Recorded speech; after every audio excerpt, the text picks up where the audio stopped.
excellent idea. I nearly always speak at the same time as other people. Will you take the time for me? Certainly.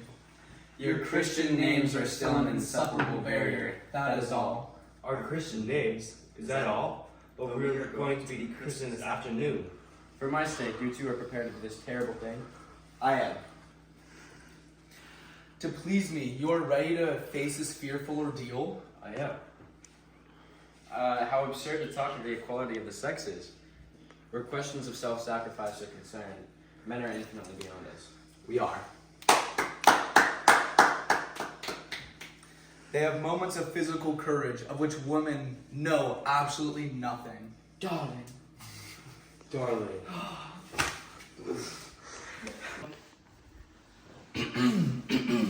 Lady Bracknell. Good heavens. Gwendolyn, what does this mean? Really that I'm to be married to Mr. Worthing, Mama? Come here, sit down. Sit down immediately. Hesitation of any kind is a sign of mental decay in the young, a physical weakness in the old.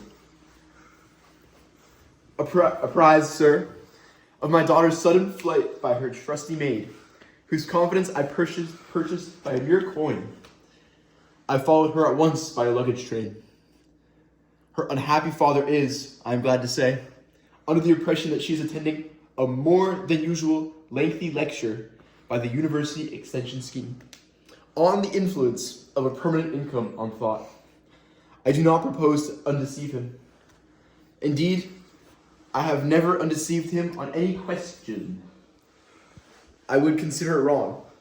But of course, you will clearly understand that all communication between yourself and my daughter will cease immediately. From this moment, on this point, as indeed on all points, I am firm. I am engaged to be married to Gwendolyn, Lady Bracknell. You are nothing of the kind, sir. And now, as regards Algernon? Algernon! Yes, Augusta? May I ask if it's in this house that your invalid friend, Mr. Bunbury, resides? Oh, no. Bunbury doesn't live here. In fact, Bunbury is somewhere else at the present. In fact, Bunbury is dead. Dead? When did Mr. Bunbury die? His death must have been extremely sudden. Oh, I killed Bunbury this afternoon. I mean, poor Bunbury died this afternoon. What did he die of? Bunbury? Oh, he was quite exploded. Exploded? Was he the victim of a revolutionary outrage? I was not aware that Mr. Bunbury was interested in social legislation.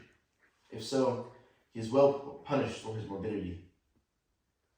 My dear Augusta, I mean, he was found out. The doctors found that Bunbury could not live. This is what, I mean, so Bunbury died. He seems to have had a great confidence in the opinion of his physicians. I'm glad, however, that he made up his mind at the last to some delicate course of action and acted under proper medical advice. And now that we have finally got rid of this Mr. Bunbury, may I ask Mr. Worthington, who is that young person whose hand my nephew Algernon is now holding in what seems to me a peculiarly unnecessary manner? Done. That lady is Miss Cecilia, my ward.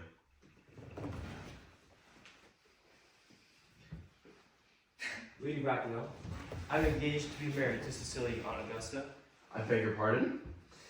Mr. Moncrief and I engaged to be married, Lady Bracknell. I do not know whether there's anything peculiarly exciting in the air of this particular part of Hertfordshire, but the number of engagements that go on seems to me considerably above the proper average that statistics have laid down for our guidance. I think some preliminary inquiry on my part would not be out of place. Mr. Worthing, is Miss Cardew at all connected with any of the larger railway stations in London? I really desire information. Until yesterday, I had no idea that there were any families or persons whose origin was a terminus.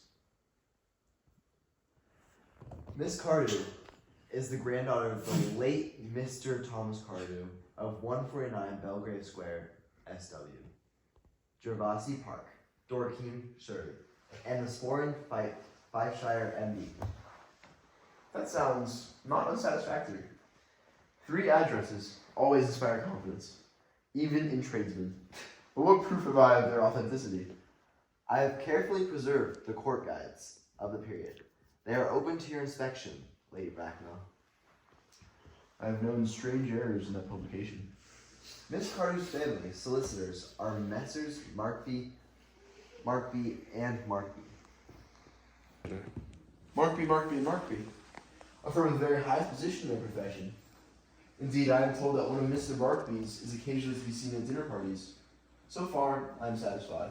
How extremely kind of you, Lady Bracknell. I have also in my possession, you will be pleased to hear, certificates of Miss Carter's birth, whooping cough, registration, vaccination, confirmation, and the measles, both the German and the English variety. A life crowded with incidents, I see. Though perhaps somewhat too exciting for a young girl.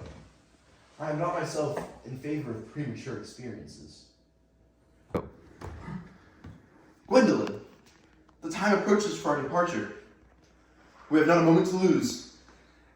As a matter of form, Mr. Worthing, I had better ask you if Miss Cardew has any little fortune. Oh, about 130,000 pounds in the funds. That is all. Goodbye, Lady Bracknell. So pleased to have seen you. A moment, Mr. Worthing. 150,000 pounds. And the funds. Miss Cardew seems to be the most attractive young lady now that I look at her. Few girls of the present day have really solid qualities. All of the qualities that last and improve with time. We live, I regret to say, in an age of surfaces. Come here, dear. Pretty child. Your dress is sadly simple. And your hair seems almost as nature might have left it. But we can soon alter that. A thoroughly experienced French maid produces a really marvelous result in a very brief space of time.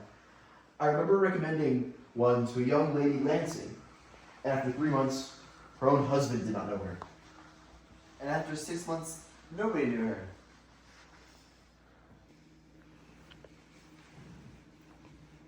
Kindly turn round, sweet child. No. The side view is what I want. Yes, quite as I expected. There are distinct possibilities in your profile. The 2 weak points in our age are its wants of principle and its wants of profile. The chin a little higher, dear. Style largely depends on the way the chin is worn. They are worn very high just at present. Algernon? Yes, Aunt Augusta? There are distinct social possibilities in Miss Cardew's profile. Cecilia's the sweetest, dearest, prettiest girl in the whole world, and I don't care 2 pieces about social possibilities. Never speak disrespectfully of society, Algernon. Only people who can't get into it do that. Dear child, of course you know that Algernon has nothing but his debts to depend upon. But I do not approve of mercenary marriages.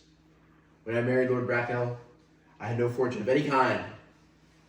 But I never dreamed for a moment of allowing that to stand in my way. Well, I suppose I must give my consent. Thank you, Aunt Augusta. Cicely, you may kiss me. Thank you, Lady Bracknell. You may also address me as Aunt Augusta for the future. Thank you, Aunt Augusta. The marriage, I think, had better take place quite soon.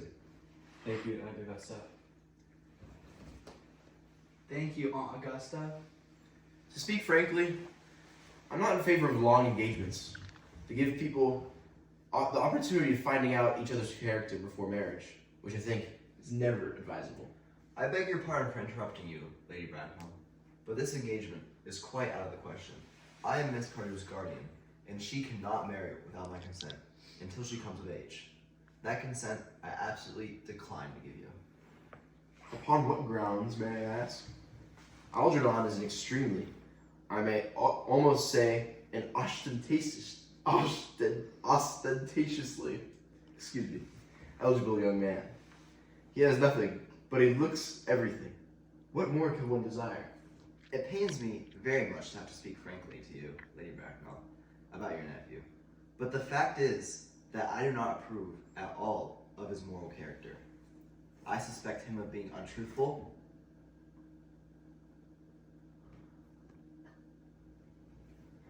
Untruthful?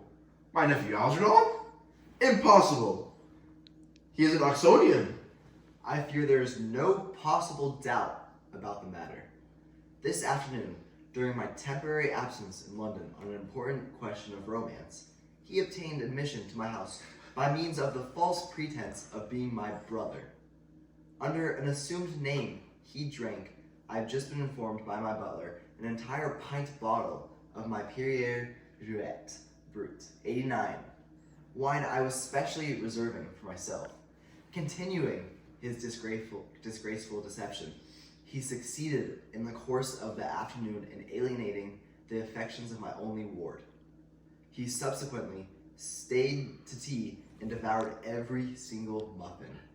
And what makes his conduct all the more heartless is that he was perfectly well aware from the first that I have no brother, and that I have never had a brother, and that I don't intend to have any brother, not even of any kind. I distinctly told him myself yesterday afternoon. Mr. Worthing, after careful consideration, I've decided entirely to overlook my nephew's conduct to you. That is very generous of you, Lady Bracknell. My own decision, however, is unalterable. I decline to give my consent. Come here, sweet child. How old are you, dear? Well, I am really only 18, but I have always admit to 20 when I go to evening parties. You are perfectly right in making some slight alteration. Indeed, no woman should ever be quite accurate about her age. It looks so calculating. 18.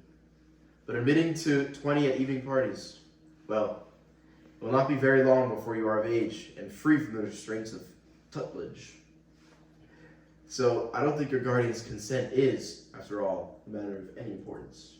Pray excuse me, Lady Bracknell, for interrupting you again, but it is only fair to tell you that, according to the terms of her grandfather's will, Miss Cardew does not come legally of age until she is 35.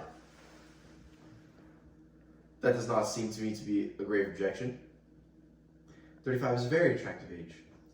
London society is full of women of the very highest birth who have, of their own free choice, remained 35 for years. Lady Dumbleton is an instance in point. To my own knowledge, she has been 35 ever since she arrived at the age of 40, which was many years ago now. I see no reason why our dear Cicely should not be even still more attractive at the age you mentioned that she is at present. There will be a large accumulation of property. I'll agree. Could you wait for me till I was 35? Of course I could, Cicely. You know I could. Yes, I felt it instinctively, but I couldn't wait all that time. I hate waiting, even 5 minutes for anybody. It always makes me rather cross. I'm not punctual myself, I know, but I do like punctuality in others. And waiting, even to be married, is quite out of the question. Then what is to be done, Cicely? I don't know. Mr. Moncrief? My dear Mr. Worthing, as Miss Cardew states positively that she cannot wait until she is 35, a remark which I am bound to say seems to me to show a somewhat impatient nature. I would beg of you to reconsider your decision. But my dear Lady Bracknell, the matter is entirely in your own hands. The moment you consent to my marriage with Gwendolen, I will most gladly allow your nephew to form an alliance with my ward.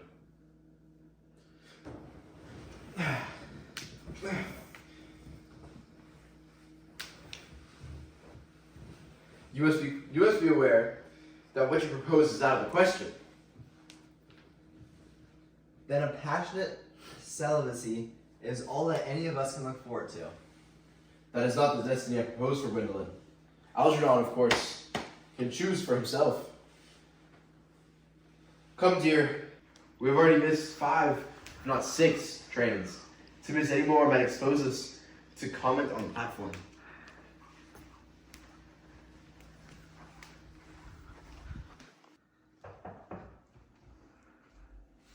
Everything is quite ready for the christenings. The christenings. Sir, is that not somewhat premature?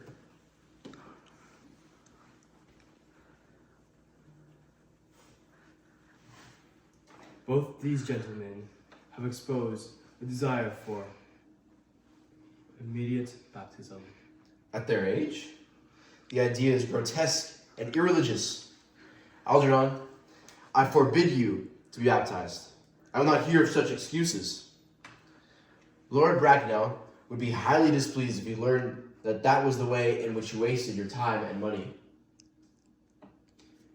Am I to understand then that there are to be no christenings at all that afternoon?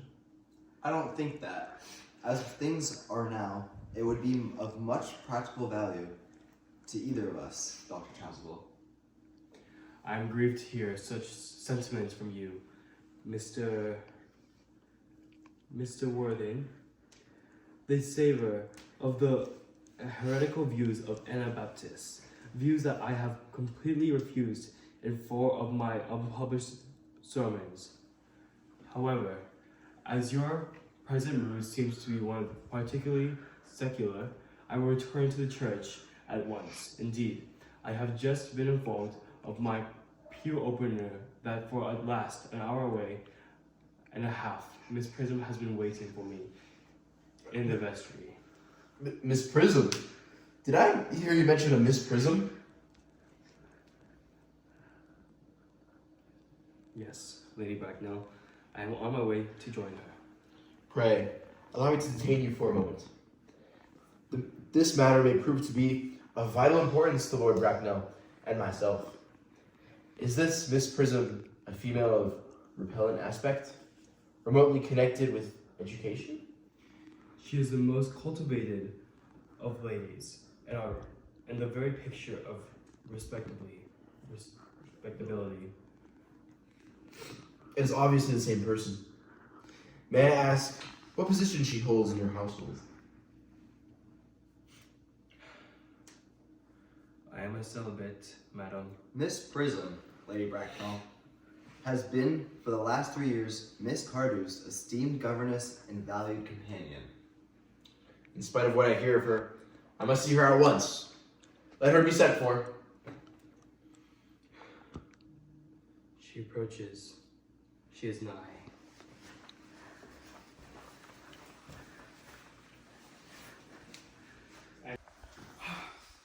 I told you to expect me in Bench Street, dear Canon. I've been waiting there for an hour and 3/4. Prism! Come here, Prism. Prism? Where is that baby?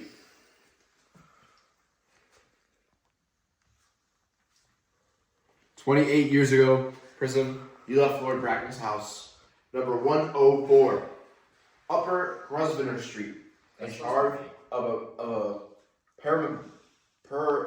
perambulator that contained a baby of the male sex. You never returned. A few weeks later, through the elaborate investigations of the Metropolitan Police, the perambulator was discovered at midnight, standing by itself in a remote corner of Bayswater.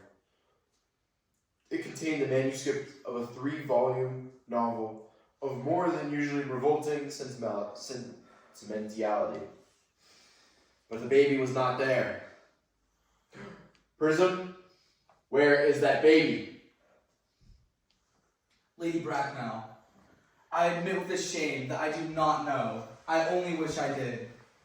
The plain facts of the case are these. On the morning of the day you mention, a day that is forever branded on my memory, I prepared as usual to take the baby out in its perambulator. I had also with me somewhat old but captious handbag in which I had intended to place the manuscript of a work of fiction that I had written during a few unoccupied hours. In a moment of mental abstraction, for which I never can forgive myself, I deposit the manuscript in the bassinet and place the baby in the handbag. But where did you deposit the handbag? Do not ask me, Mr. Worthington. Miss Prism, this is a matter of no small importance to me. I insist on knowing where you deposited the handbag that contained that infant. I left it in the cloakroom of one of my larger railway stations in London. What railway station? Victoria, the Brighton Lane. I must retire to my room for a moment. Gwendolyn, wait here for me. If you are not too long, I will wait here for you all my life. Excuse me. What do you think this means, Lady Bracknell? I dare not even suspect. Dr. Chasuble, I need hardly tell you that in families of high position, strange coincidences are not supposed to occur. They are hardly considered the thing.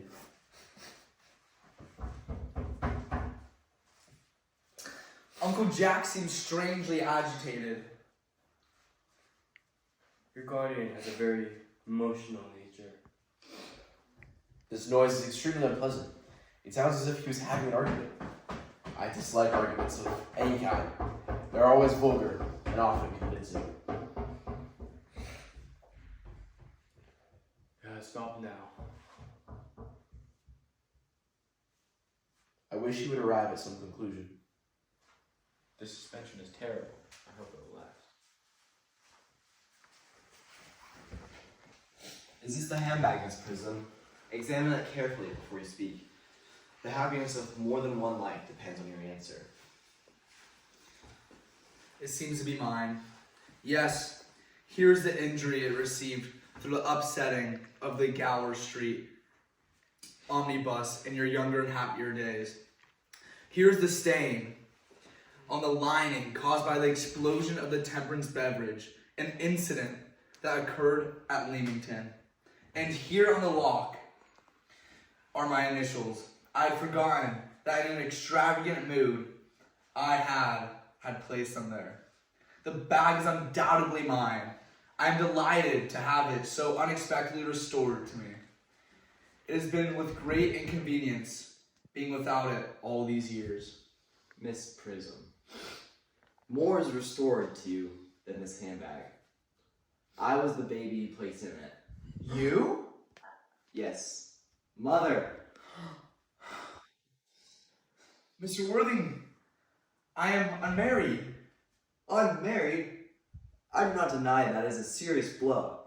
But after all, who has the right to cast a stone against one who has suffered? Cannot repentance wipe out an act of folly? Why should there be one law for men and another for women? Mother, I forgive you. Mr. Worthing, there is an error.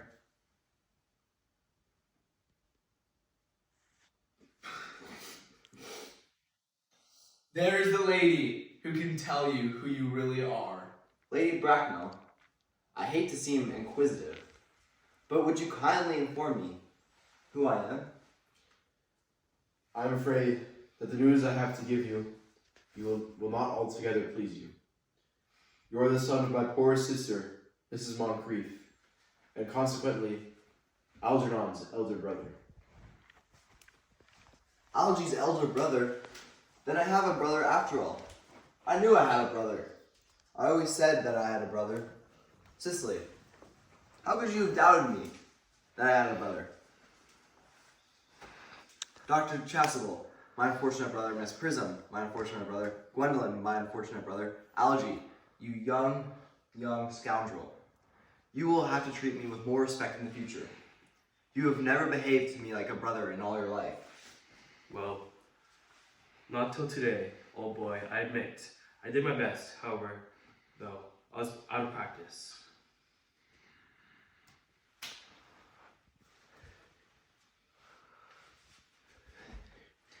My own, but what own are you? What is your Christian name, now that you have become someone else? Good heavens! I had quite forgotten that point. Your decision is on the subject of my name is invisible, I suppose. I never change except through my affections. What a noble nature you have, Gwendolyn. Then the question had better be cleared up at once. Aunt Augusta, a moment. At the time when Miss Prism left me in a handbag, had I been christened already? Every luxury that money could buy, including christening, have been lavished on you by your fond and doting parents. Then I was christened. That is settled. Now what name was I given? Give me the worst. While being the eldest son, you were naturally christened after your father. Yes, but what was my father's Christian name? I cannot at the present moment recall what the general's Christian name was, but I have no doubt he had one. He was eccentric, I admit, but only in later years, and that was the result of the Indian climate, and marriage, and indigestion, and other things of that kind. Algie, can't you recall what our father's Christian name was? My dear boy, we were never even on speaking terms. He died before I was a year old. His name would appear on the army list of the period, I suppose, Aunt Augusta. The general was essentially a man of peace, except in his domestic life, but I have no doubt his name would appear in any military directory. The army lists of the last 40 years are here. These delightful records should have been my constant study. M. Generals, Malin, Maxbaum, Magley. What gassy names they have. Markby, Mixby, Mobbs, Moncrief, Lieutenant 1840, Captain, Lieutenant Colonel, Colonel General 1869. Christian names, Earnest John. I always told you, Gwendolyn.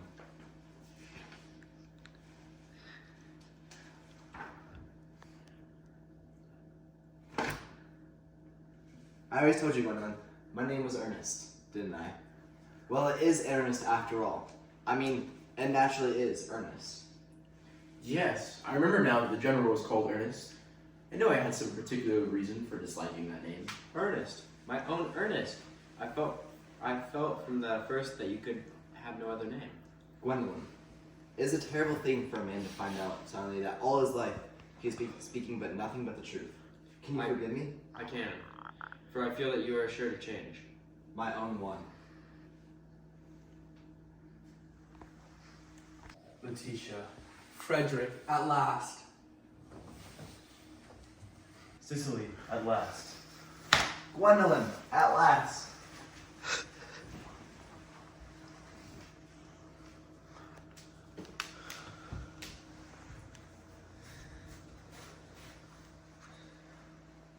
My nephew, you seem to be displaying signs of triviality. On the contrary, Aunt Augusta, I've now realized for the first time in my life the vital importance of being earnest.